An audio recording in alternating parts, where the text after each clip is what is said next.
গত 25শে ফেব্রুয়ারি নরসিংদী জেলার মাধবদী থানাধীন এলাকায় আমিনা বেগম হত্যাকাণ্ডের ঘটনা সংঘটিত হয়েছিল। এ সংক্রান্তে পরের দিন মাধবদী থানায় একটি নিয়মিত ধর্ষণ ও হত্যা মামলা রুজু হয়। মামলা রুজু হওয়ার পরপরই মাধবদী থানা পুলিশ তাৎক্ষণিকভাবে ভিকটিমকে উদ্ধার, তার সুরক্ষার রিপোর্ট তৈরি এবং হসপিটালে তার ময়নাতদন্তের জন্য প্রেরণ করা হয় এবং পরবর্তী কার্যক্রম সম্পন্ন শেষে লাশ তার পরিবারের হাতে হস্তান্তর করলে বিধি মোতাবেক তার দাফন সম্পন্ন হয় এবং সেখানে এজাহার দায়ের করেছিলেন ভিকটিমের মাতা। এখানে এজাহার নামে আসামি ছিলেন 9 জন।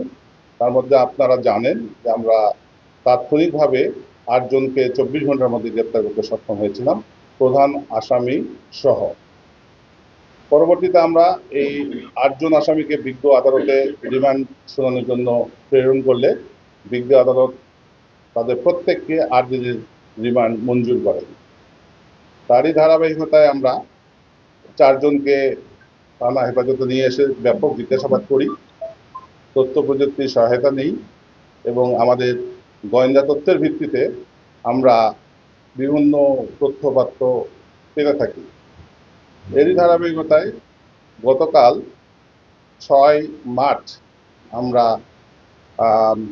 মোটামুটি নিশ্চিত হই যে হত্যাকাণ্ডের প্রকৃত কে জড়িত ছিল এবং তারই ধারাবাহিকতায় আমরা ভিকটিমের সৎ পিতা আশরাফ আলীকে জিজ্ঞাসাবাদের জন্য মাধব থানায় নিয়ে আসি এবং সেখানে আমরা তাকে ব্যাপক জিজ্ঞাসাবাদ করি এবং জিজ্ঞাসাবাদে এক পর্যায়ে সে এই হত্যাকাণ্ডের সহিত নিজেকে জড়িয়ে আমাদের কাছে স্বীকারোক্তি প্রদান করেন। তাৎক্ষণিকভাবে আমরা তাকে বিজ্ঞ আদালতে সোপর্দ করি। বিজ্ঞ আদালতে তাকে জিজ্ঞাসাবাদ করলে সে সেখানে ফৌজদারি কার্যবিধি 164 ধারা মোতাবেক নিজেকে জড়িয়ে এবং নিজে হত্যাকাণ্ড ঘটিয়েছে এ সংক্রান্তে জবানবন্দি প্রদান করে এবং তাকে আমরা বিজ্ঞ আদালত তাকে জেল হাজতে প্রেরণ করে। এই পিতাকথিত ধর্ষণ হয়েছে কিনা সেটা মেডিকেল রিপোর্ট আসলে পাওয়া যাবে, বাট সে যে একাই এই হত্যাকাণ্ড ঘটিয়েছে সেটা বিজ্ঞ আদালতে সে স্বীকারোক্তিমূলক জবানবন্দি প্রদান করেছে। যেটা আমাদেরকে জানিয়েছে প্রাথমিকভাবে যে সে তার মেয়ের স্বভাব চরিত্র ভালো ছিল না, সে বিভিন্ন অসামাজিক কার্যক্রমে জড়িত ছিল বলে সে বিভিন্নভাবে সে বিরক্ত ছিল, তার প্রতি অ্যানয়েড ছিল এবং সে সামাজিকভাবে হেয় প্রতিপন্ন হচ্ছিল। বিধায় সে একাই সে প্ল্যান করে যে মেয়েটাকে সে মেয়ের দুনিয়া থেকে সরে দিবে। তার এই ফলশ্রুতিতে সে এই হত্যাকাণ্ডের সংগঠন করে। লিলি আল্ট্রাসফট সিরাম জেল, যা গভীর থেকে স্কিনে দেয় 3 গুণ সিরাম হাইড্রেশন। সিরাম জেল হাইড্রেশনে ব্রাইট থাকো সব সিজনে। সে তো নিজের কথাই বলেছে হত্যাকাণ্ড সে নিজেই ঘটিয়েছে তার পিতা। তাদের নিজ নিজ যে দায় দায়িত্ব আছে সেটা, এছাড়াও আদালতে নুরা স্বীকারোক্তিমূলক জবানবন্দি দিয়েছে, তার দায় দায়িত্ব কি ছিল সেটা সে বলেছে, বাট সে হত্যাকাণ্ডে জড়িত ছিল না বলে আদালতে জানিয়েছে।